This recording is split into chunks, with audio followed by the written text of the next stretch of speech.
Yes, yes, yes. We are back. Welcome to the Warriors Way with your boy, Alan Styles. You already know what it is. Look, I really don't know what to say. 147 to 116.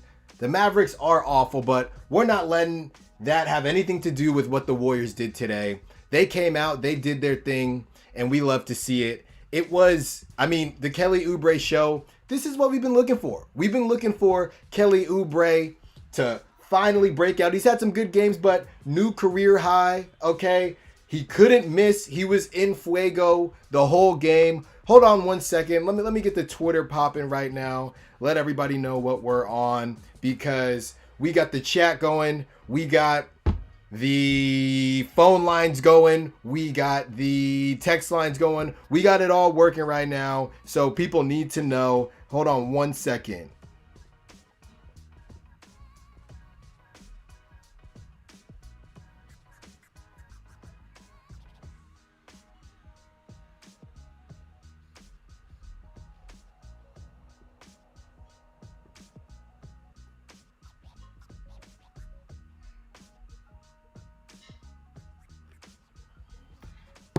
All right. So the Batmobile or the Bat signal has been shown.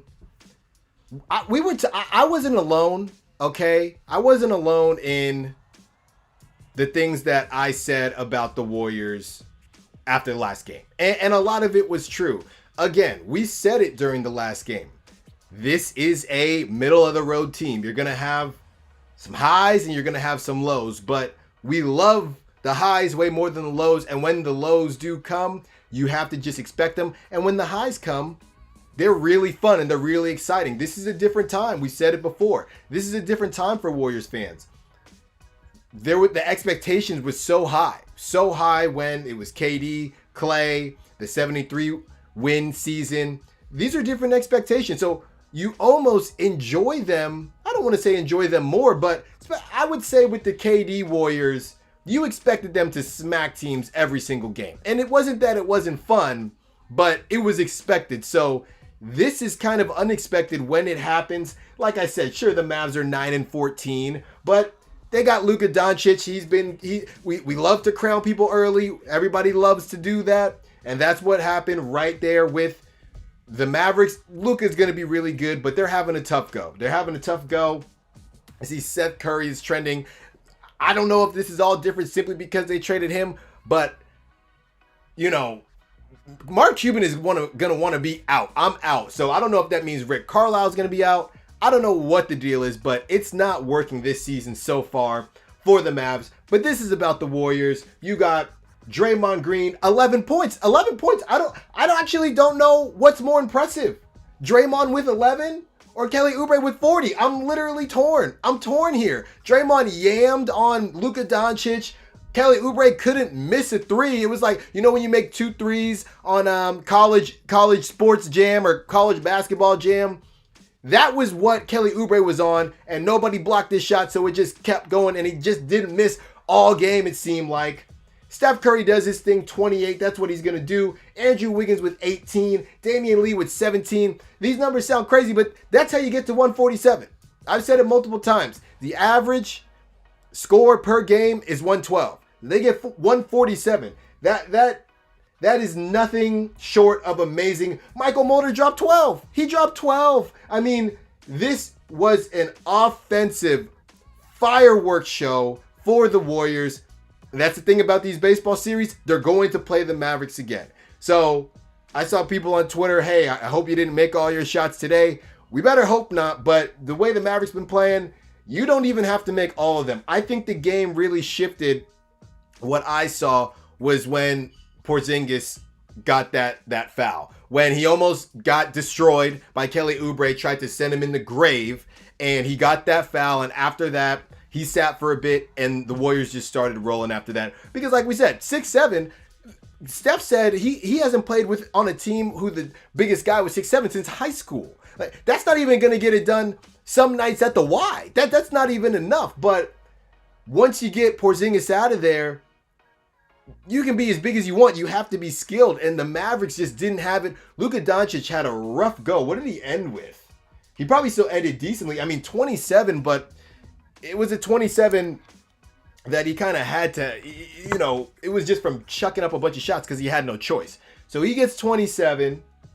Porzingis still had 25, even with the foul trouble. So I think one thing that we cannot let slide here are the free throws. I've been on the Warriors about the free throws for a while, and I did the math during the game. They're shooting 76% with Steph Curry, if my math was correct, which is always kind of questionable. It looked like they were about 70-71 without Steph Curry. On a team like this, when you need every point, not going to get it done. They shoot 85% today, 23 of 27. That's more like it. That's what we like to see. Three-pointers, 51%. I think they shot 75% and a half from field goal percentage. That's crazy. That's crazy. And nobody here thinks that that's going to be the norm, but you have to understand and enjoy these things and know that, look, no, that's not going to be the norm, but if you can do this a little bit more often, that's going to help. That's going to help your cause a lot. And I'm not saying do this as in 147, and I'm not saying do this as in Kelly Oubre 140 points, 40 points. It felt like he had 140 points. Kelly Oubre 40 points. You don't have to do that every game, but Draymond, we are going to need you to be around 10 buckets or 10 points a game. Kelly Oubre, we're going to need you to stay around 20, 25. That would be nice. We don't need 40, but 25 would be nice. Steph is going to be Steph. Wiggins getting back to that 20 point spot. Damian Lee is just a gift that keeps on giving. As soon as you stop thinking about Damian Lee, he comes back at you. And he was hyped today on that and one against Luka. He was screaming a lot of different things. And we know that the Currys and everybody associated with the Currys are very religious. We saw some words there. So shout out Damian Lee. Sometimes you just got to let it out. Michael Mulder, he's been a guy that you can count on when you need to. And, it was just a great win all around. I would say that was a top 2, maybe top 3 win. I don't know that it's not one, simply because of how everybody flowed. There were some possessions there that the offense just looked beautiful.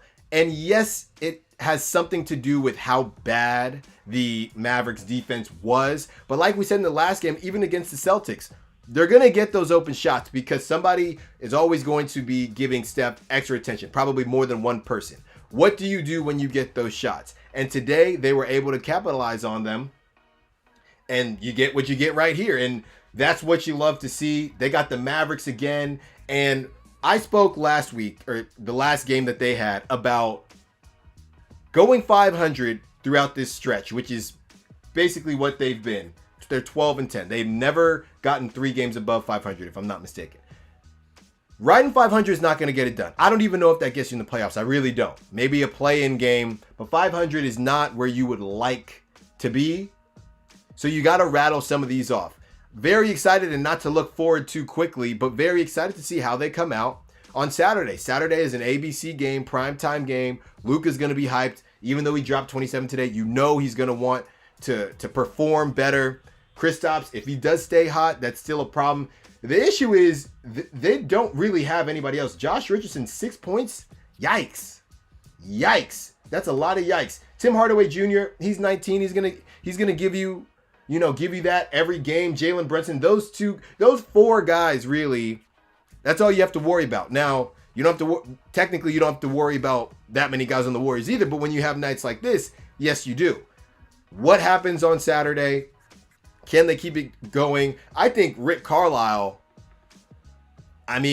you come out and lay another egg on national TV, that seat's going to get a little bit warm. I don't know if anybody has used a bathroom that has a toilet seat that warms up, but Rick Carlisle is probably going to have one installed, because that's what's going to happen if they lay an egg. I'm not saying that they have to win. I don't think it's a must win. Not that I really care about the Mavericks, but if they lay another egg like this, there's going to be trouble in Dallas. And like I said, Mark Cuban is probably going to be looking at Rick Carlisle like, yeah, I'm out. So that will be very interesting to see. And again, these are the games when you are a middle of the road team, you have to win. You have to win, because You don't get to play them all the time. This is what we do on this show. And like I said, 925-876-5730. Call in. I want to hear from you guys. Hop in the chat. The chat was popping last show. The text was popping last show. Call in, text in, chat in, hit me on Twitter at @_SouthFile, Styles with an I. Let me know how you're feeling about our beloved Dubs today. Because when you look at it, again, you have the Mavs back-to-back. Then you have the Spurs back-to-back. Beating the Spurs twice is no easy feat. I know. Let's see what their record is. All right, well, it doesn't say when you just click on it. But the Spurs are hovering. I would put them in a lower tier than the other Western Conference teams. But they're not far off from the Warriors. You cannot sleep on them. Then you have the Magic. I said it before. I say it again. I haven't seen the Magic play. I haven't seen them play. I really couldn't tell you. You have the Nets. Maybe it gets spicy. I mean, I think it's going to be a situation where Steph finds that pride and just wants to go off, which would be dope. But ultimately, I don't think we can sit there and count it as a W. I don't think that we could do that at this point in time.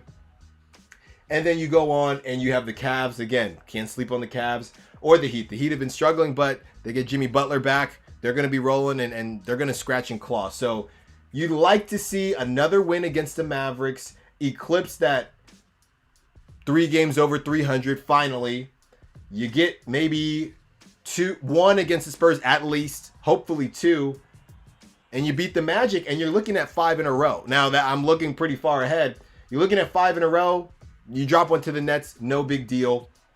Then Cavs, Heat, you probably don't win both of those games, but you're in a good position. Now you're 5 games over 500 because as this goes on, these teams are going to start to separate. You've seen, obviously, in the East, you got the Nets and the Bucks, and in the West, you got the Lakers, Clippers, and the Jazz. The Jazz are on fire right now. So these teams are starting to separate, and you get stuck in that clump with the Grizzlies, and I was going to say the Mavs, definitely not the Mavs now. You get stuck with the Grizzlies and the Blazers and teams like that, and the Nuggets, with teams like that, and now you're thinking about seeding going forward. That's when it's going to get tough for you. So this is a good stretch for the Warriors. I get it. They're on the road 3 more times, but it's all in Texas, okay? Eat some good brisket, eat some good barbecue, and keep this bad boy rolling. That's how I think that they should go about this. Juan Toscano, again, 14 points. I forgot. JTA, Oakland's finest. He's giving you 14. He is not a two-way player. He is an NBA player, and there is no doubt about it. Maybe that's why people were upset about what Clay said about Magruder, maybe because, hey, you got a guy like that on your team. That was ridiculous. We already understand all of that.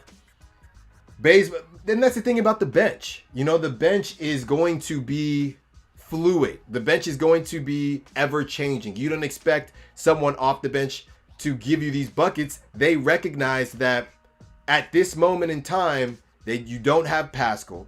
You don't have Looney. Scoring-wise, Pascal, that's what hurts you the most. And they made up for it today. And they're going to have to keep making up for it until he comes back. Even when he doesn't come back. He was struggling going in. That's what the guys were saying in the pregame, Bonte and them, that this could have been a good game for Pascal to break out. Well, if he's not there, somebody else broke out. A lot of people broke out. It's next man up. That's how it's got to be. And that's how it's going to have to be until he comes back. And even when he comes back, you have to keep that same mentality. I think when these teams, as in middle of the road teams, when they end up in a bad spot is when, hey, we got Steph and we got Draymond and we got Wiggins and we got Oubre. These are our guys. You know, we're just here to kind of do our part. No, you need to come out with the fire because Oubre ain't going to score 40 a game, okay? And Wiggins, he's been around 20 to 18 per game, but sometimes it's closer to 12 or 13. So you need to take that mindset that this is an opportunity each and every day. And I'm not saying they don't. I'm just saying that when you get into the humdrum of the season, you start thinking, okay, this is what my role is. This is what I'm supposed to do. No, we need you to do more than that. We need you to continue to keep your foot on their necks, as the saying goes. So you are ready. And as the old saying goes, if you stay ready, you ain't got to get ready. And the Warriors were ready. It's just really tough. You want to enjoy this win. But at the same time, can you string something together? Because we're on this roller coaster right now. We're on two roller coasters. We're on the Kelly Oubre roller coaster, and we're on the Warriors roller coaster as a whole. You see one good game, one bad game. You see two good games, two bad games. Can they roll something together here? And you drop one to the Nets. Maybe you get lucky any given day. The Nets don't like to play defense either. You can put up 147 on the Nets. You just can't let them put up 220. And that could be a very high scoring affair. And we're a couple games from there, but you can't hope but circle it on the calendar. So it's gonna be exciting, man. I think that when you look at how this game went, it seemed sluggish, but it had a flow. It had a nice offensive flow because I think of the lack of defense in a way. And then as it went, who's going to break away? I think both teams had an opportunity. Like we said, the Mavs, because of the Warriors' lack of size, you could chuck stuff up all the time. You're probably going to get the rebound. So now you can't even figure out a way to use your size. I think it's an awful look for the Mavericks. I think it's terrible. I mean, 6'7", that is literally high school. I don't think that they are understanding. Maybe expectations are too high. I don't know what it is, but something is not right in Dallas at all. And the Warriors need to capitalize on it. They need to keep it going, and they need to make us believe that they do have the ability to string some wins together. You go in this Texas road trip, you get some brisket, okay? You get some red meat in you. You get some barbecue chicken. You get some pulled pork. You get some of those things in you. And you leave there winning 3 out of 4. Everybody feels good about that. And I think you kind of have to. You're starting, I'm not going to say you're running out of time, but it's not that you're not running out of time. You have to start to string some of these wins together. That's my only thing and my only cause to pause. Very excited about the Warriors. Very excited about what they did, but you have to be able to string something together. And when you look at a schedule like this, there are only so many opportunities. There's only so many. And I hate to, it sounds so bad just kind of harping on the Mavs, but you don't know what you're going to get from the Spurs. There's no reason you should lose 2 to the Spurs, but there's no reason to believe that you're going to sweep the Spurs either. You can, but you can't go in, hey, we're just going to sweep these guys and get up out of here, because then you might drop 2. Then you might drop 2 and find yourself in a bad position. So they got to ride this momentum.